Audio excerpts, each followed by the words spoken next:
Welcome back to your Fox 26 News at 5. Now, the tragic drowning of an HPD employee by the name of Russell Richardson during Monday's hurricane, which transitioned into a tropical storm.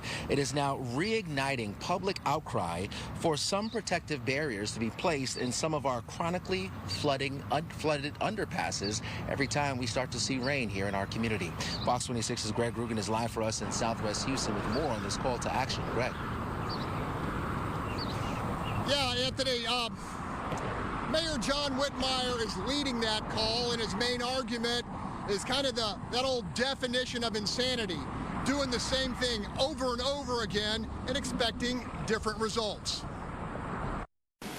One of the toughest things I've witnessed as an adult is watching HPD retrieve the body of one of their civil employees. Mayor John Whitmire lamenting loss of life at a low-lying, chronically flooding thoroughfare and issuing a call for long overdue action. We need railroad-type crossings at Allen Parkway and Wall, Shepherd and Memorial, Houston Avenue. I'm certain you could list others. There's 49 that we want to identify. We've got to protect citizens during these flooding circumstances. On Monday, after floodwater engulfed 288 at 610, trapping motorists, Congressman Al Green made the same call for barriers. There must be a way to prevent this from happening. We spent too much money on this very area to see this occurring now. At least we should have some sort of gates that will come down to keep people from going into this area once the rain becomes an inundation. It doesn't take a genius to figure out what the mayor is talking about. Locating crossbars like this at locations which chronically flood and become death traps.